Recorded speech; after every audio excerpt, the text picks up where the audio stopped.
Primera visita a Londres. El gobernador, al parecer, apreciaba mi compañía ya que me invitaba con frecuencia a su casa.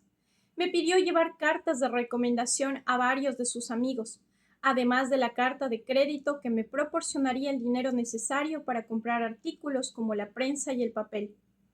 Para estas cartas se me designó para que las utilizara en diferentes momentos. Así continuó hasta que el barco, cuya partida también había propuesto varias veces, estuvo a punto de zarpar. Entonces, cuando llamé para despedirme y recibir las cartas, su secretario, el doctor Bard, salió a decirme que el gobernador estaba muy ocupado escribiendo, pero que bajaría a Newcastle antes que el barco y allí me entregarían las cartas. Ralph, aunque casado y con un hijo, había decidido acompañarme en este viaje.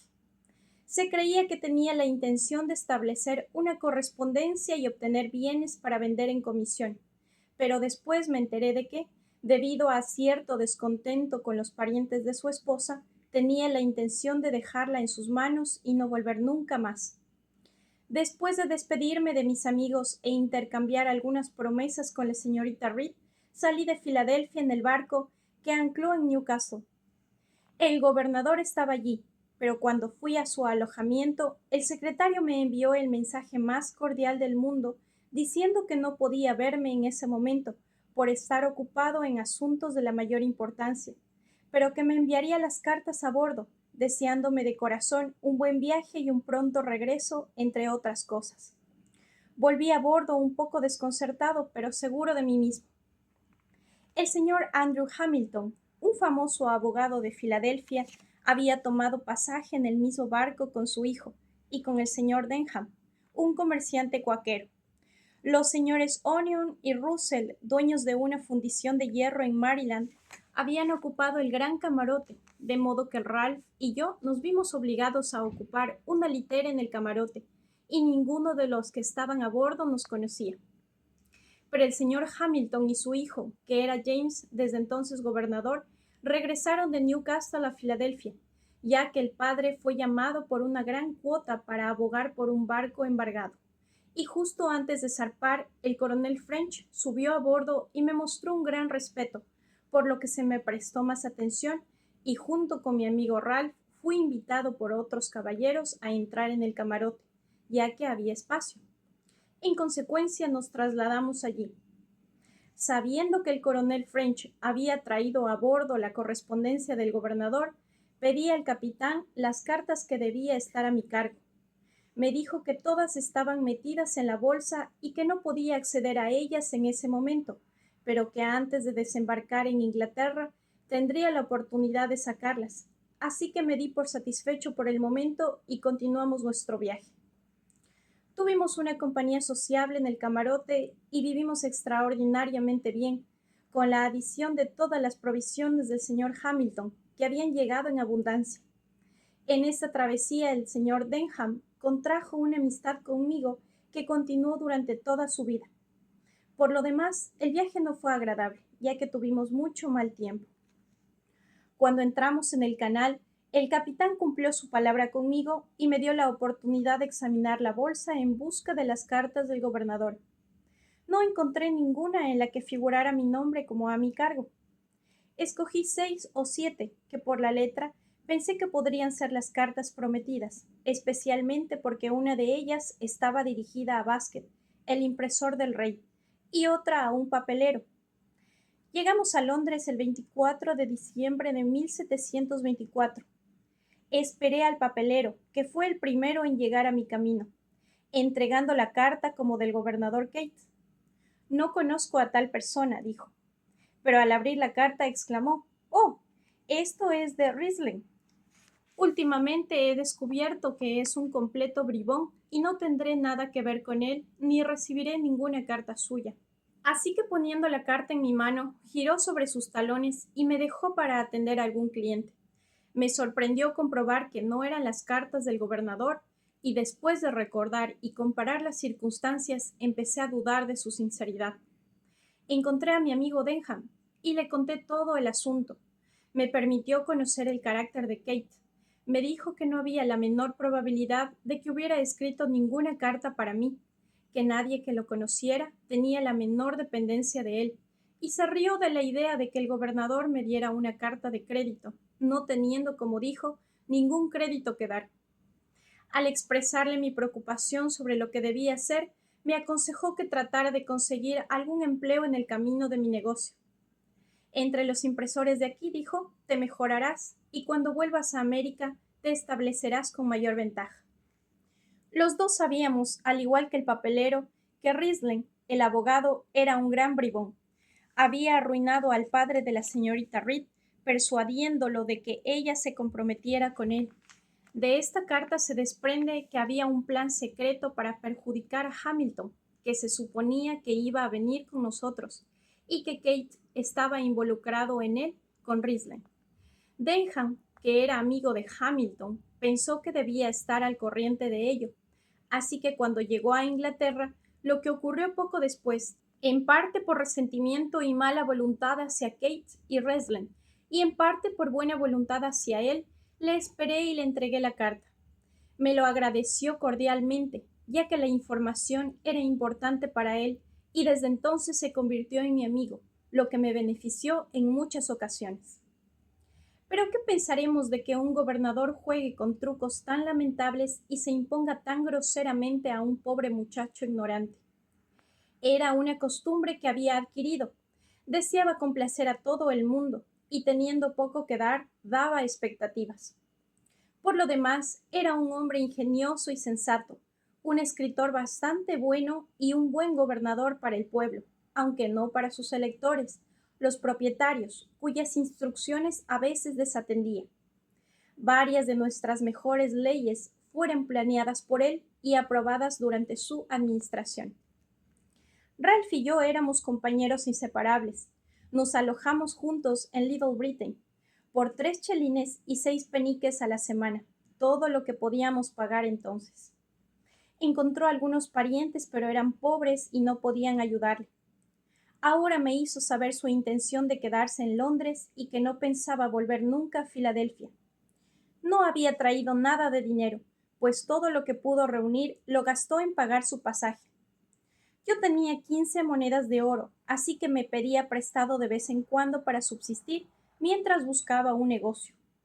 Primero trató de entrar en el teatro, creyéndose capacitado para ser actor, pero Wilkes, a quien acudió, le aconsejó cándidamente que no pensara en ese empleo, ya que era imposible que tuviera éxito en él. Entonces propuso a Roberts, un editor de Paternoster Row, que escribiera para él un semanario como el Spectator, con ciertas condiciones que Roberts no aprobó. Luego trató de conseguir un empleo como escritor de prensa, para copiar para las papelerías y los abogados en el Temple, pero no pudo encontrar ninguna vacante. Inmediatamente entré a trabajar en Palmerston, entonces una famosa imprenta en Bartholomew Close, durante casi un año. Fui bastante diligente, pero gasté con Ralph buena parte de mis ganancias en ir a obras de teatro y otros lugares de diversión. Habíamos consumido juntos todas mis monedas de oro y ahora solo nos frotábamos de la mano a la boca. Parecía haber olvidado a su mujer y a su hijo, y yo, poco a poco, mis compromisos con la señorita Reed, a la que nunca escribí más que una carta, y eso para hacerle saber que no era probable que volviera pronto. Este fue otro de los grandes errores de mi vida, que desearía corregir. De hecho, debido a nuestros gastos, me vi incapaz de pagar mi pasaje. En Palmers me ocupé de componer para la segunda edición de La religión de la naturaleza de Wollstone. Algunos de sus razonamientos no me parecieron bien fundados, por lo que escribí un pequeño artículo metafísico en el que hacía observaciones sobre ellos. Se titulaba Una disertación sobre la libertad y la necesidad, el placer y el dolor. La inscribí a mi amigo Ralph, imprimí un pequeño número. El señor Palmer me consideró más bien como un buen joven de buen genio, aunque discutió seriamente conmigo sobre los principios de mi panfleto que le parecían abominables. Imprimir este panfleto fue otro error. Mientras me alojaba en Little Britain, conocí a un tal Wilcox, librero, cuya tienda estaba en la puerta de al lado. Tenía una inmensa colección de libros de segunda mano. En esos tiempos no se utilizaban las bibliotecas circulantes, pero acordamos que bajo ciertas condiciones razonables que ahora he olvidado, podría tomar, leer y devolver cualquiera de sus libros. Esto me pareció una gran ventaja y lo aproveché todo lo que pude.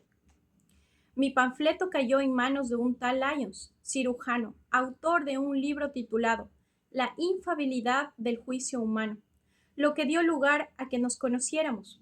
Se fijó mucho en mí, me visitó a menudo para conversar sobre diversos temas. Me llevó al Horns, una pálida cervecería en Lane, y me presentó al doctor Manville, autor de la fábula de las abejas, que tenía allí un club del que era el alma, siendo un compañero de lo más gracioso y divertido.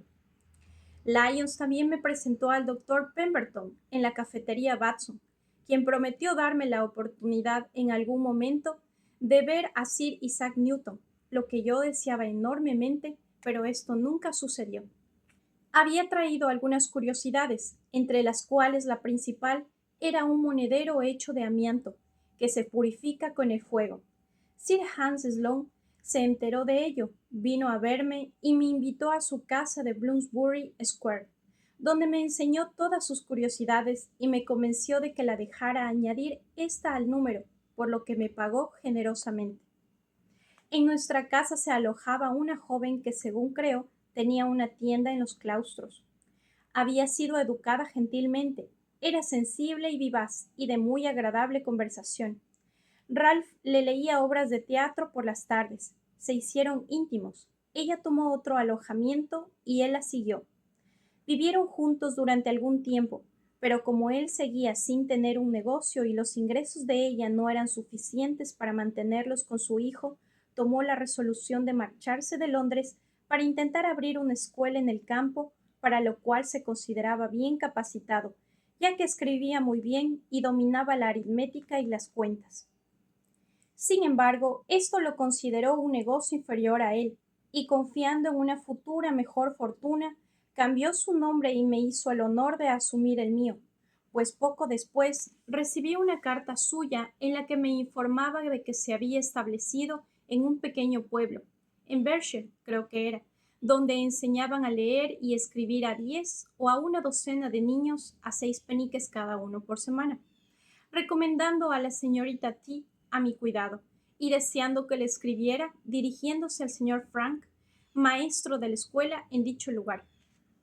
Siguió escribiéndome con frecuencia, enviando grandes muestras de un poema épico que entonces estaba componiendo y deseando mis observaciones y correcciones. Se las daba de vez en cuando, pero me esforzaba más bien por desalentarle. Una de las sátiras de Young acababa de ser publicada. Copié y le envié una gran parte de ella, que ponía de manifiesto la insensatez de perseguir a las husas con cualquier esperanza de avanzar con ellas. Todo fue en vano. Las hojas del poema siguieron llegando por cada correo. Mientras tanto, la señorita T, habiendo perdido por su culpa a sus amigos y negocios, se encontraba a menudo en apuros y solía enviar a buscarme y pedirme prestado lo que pudiera para ayudarle a salir de ellos.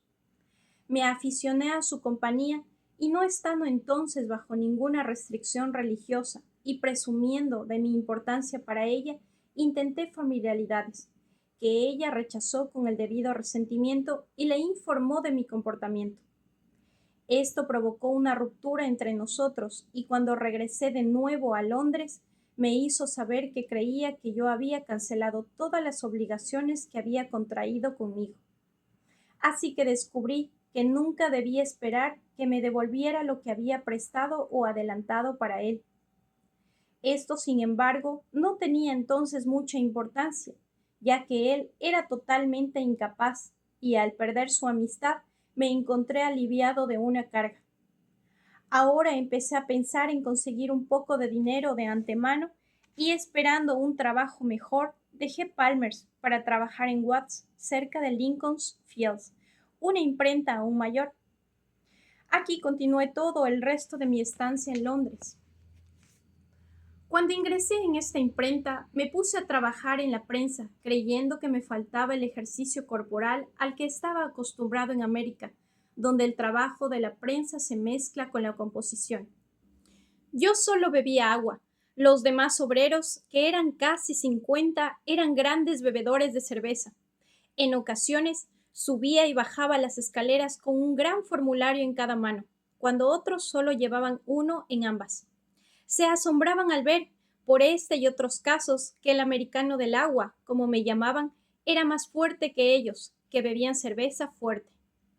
Teníamos un mozo de cervecería que asistía siempre a la casa para abastecer a los obreros. Mi compañero de la imprenta bebía todos los días una pinta antes del desayuno, una pinta en el desayuno con su pan y su queso, una pinta entre el desayuno y la cena, una pinta en la cena, una pinta por la tarde alrededor de las 6 y otra cuando había terminado su jornada de trabajo. A mí me parecía una costumbre detestable, pero él suponía que era necesario beber cerveza fuerte para estar fuerte para trabajar. Intenté convencerle de que la fuerza corporal que proporcionaba la cerveza solo podía ser proporcional al grano o harina de cebada disuelta en el agua con que se hacía, que había más harina en un penique de pan y que por lo tanto, si comía eso con una pinta de agua, le daría más fuerza que un cuarto de cerveza. Sin embargo, seguía bebiendo y tenía que pagar 4 o 5 chelines de su salario cada sábado por la noche por ese licor de barro, un gasto del que yo estaba libre. Y así estos pobres diablos se mantienen siempre bajo. Watts, después de algunas semanas, deseaba tenerme en la sala de composición. Dejé a los impresores. Los compositores me exigieron una suma por la bebida que era de 5 chelines. Me pareció una imposición. El maestro también lo pensó y me prohibió pagarla. Me quedé fuera 2 o 3 semanas.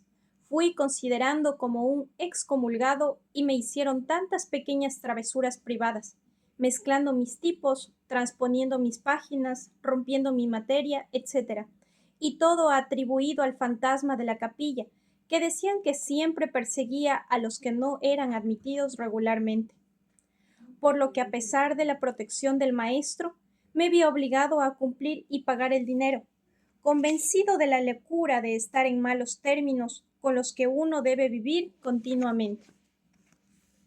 Ahora me encontraba en una posición justa con ellos y pronto adquirí una influencia considerable. Propuse algunas alteraciones razonables en sus leyes de captación y las llevé contra toda oposición.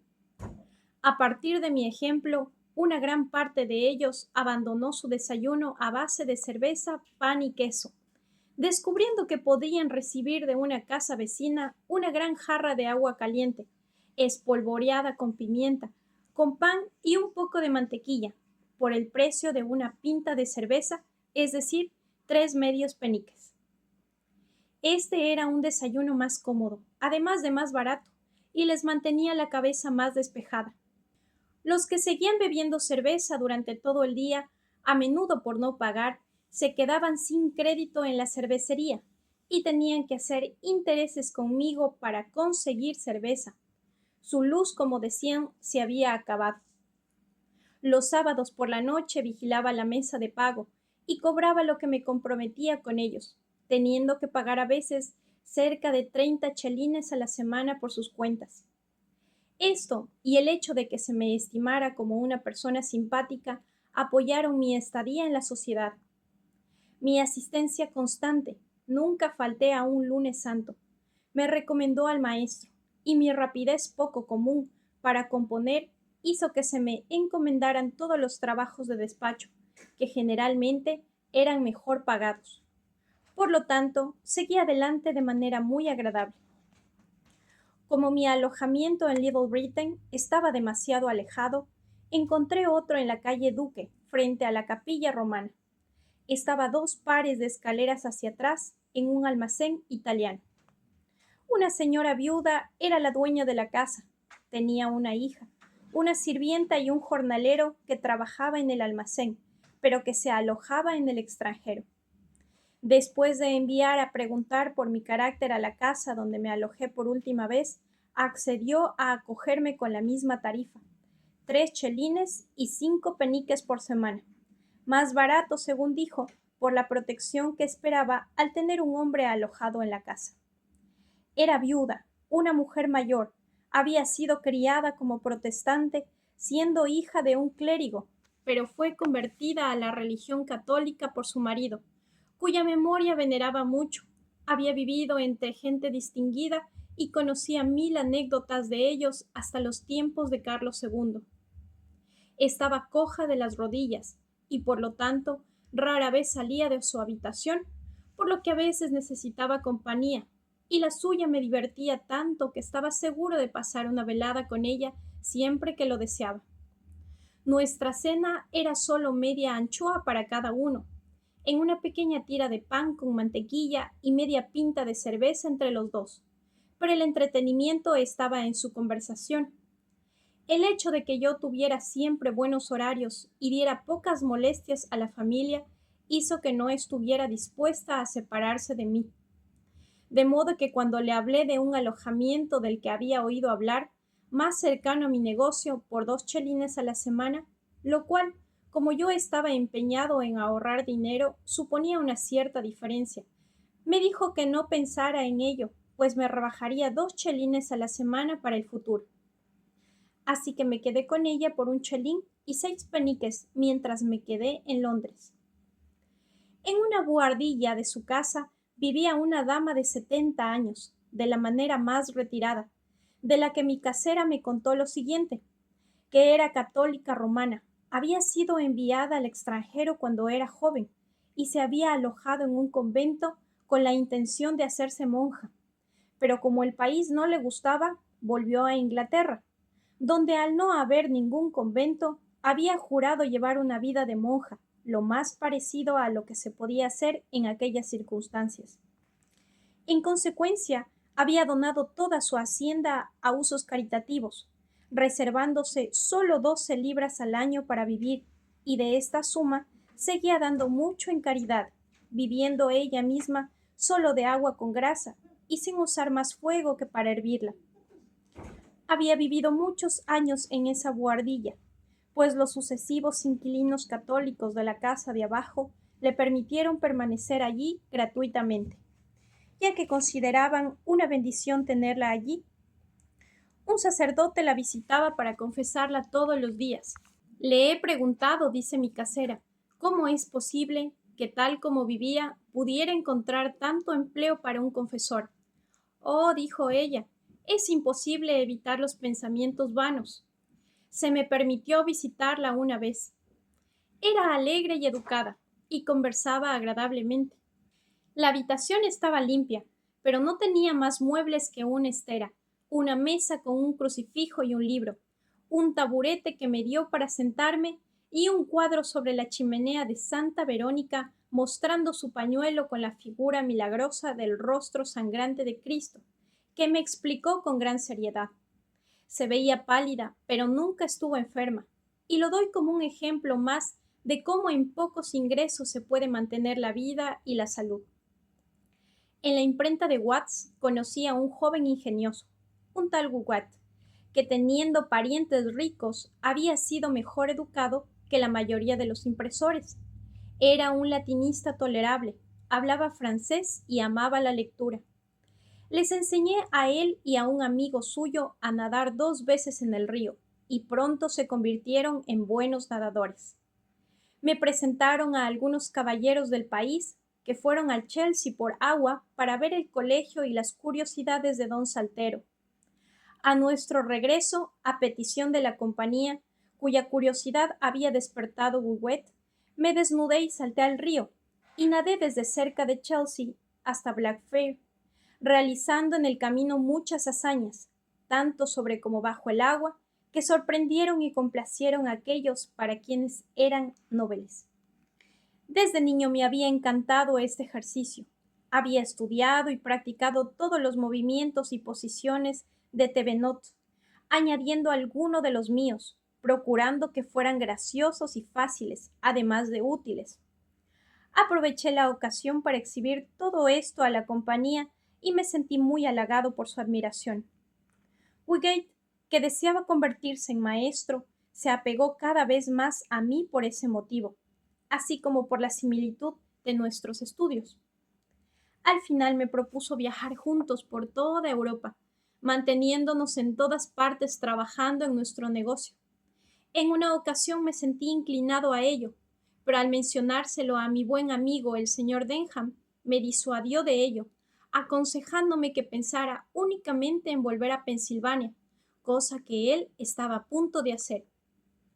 Debo registrar un rasgo del carácter de este buen hombre. Anteriormente había tenido negocios en Bristol, pero al fracasar en sus deudas con varias personas, se compuso y se fue a América. Allí, aplicándose a los negocios como comerciante, adquirió una abundante fortuna en pocos años. Al regresar a Inglaterra en el barco que me acompañaba, invitó a sus antiguos acreedores a una fiesta en la que les agradeció el fácil arreglo con el que le habían favorecido, y cuando no esperaban más que el trato, cada uno de ellos encontró bajo su plato una orden de pago a un banquero por el importe total del resto impagado con intereses. Ahora me dijo que estaba a punto de regresar a Filadelfia y que debía llevar una gran cantidad de mercancías para abrir una tienda allí. Me propuso tomarme como su empleado para llevar sus libros, en los que me instruiría, copiaría sus cartas y atendería la tienda. Añadió que tan pronto como me familiarizara con los negocios mercantiles, me promovería enviándome con un cargamento de harina y pan a las Indias Occidentales y me conseguiría comisiones adicionales que serían rentables. Además, si me desempeñaba bien, me establecería generosamente. La idea me agradó porque ya estaba cansado de Londres.